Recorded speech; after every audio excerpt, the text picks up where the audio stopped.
Social મીડિયામાં viral કરી ધમકીઓ આપી ખંડણી ઉઘરાવતા 2 આરોપી ઝડપાયા. પશ્ચિમ કચ્છ લોકલ ક્રાઇમ બ્રાન્ચ ટીમે કરી કાર્યવાહી.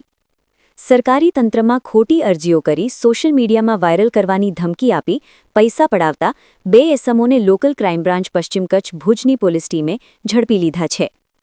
આરોપીઓએ ફરિયાદી પાસેથી 50,000 રૂપિયાની માંગણી કરી, જે પેટે 25,000 રૂપિયા ગૂગલ પે દ્વારા લઈ લીધા હતા. તેમજ દર મહિને 25,000 રૂપિયાનો હપ્તો આપવા દબાણ કર્યું હતું. જો હપ્તો ન આપે તો તેઓ પર ખોટા દારૂના કેસ અને પાસાની કાર્યવાહી કરાવવાની અને ખોટી અરજીઓ કરવાની ધમકીઓ અપાતી હતી. આ મામલે માધાપર પોલીસ સ્ટેશનમાં ગુનો નોંધાઈ તપાસ એલસીબીને સોંપાઈ હતી. તપાસ દરમિયાન આરોપી સલીમ મામદ કુંભારને ભુજમાંથી અને ગુલામ હુસૈન ભાદનાશા શેખને નવી અંજારથી પકડી પાડવામાં આવ્યા છે. આરોપી સલીમ કુંભાર સામે અગાઉથી અનેક ગુનાઓ નોંધાયેલા હોવાનું પોલીસ તપાસમાં સામે આવ્યું છે.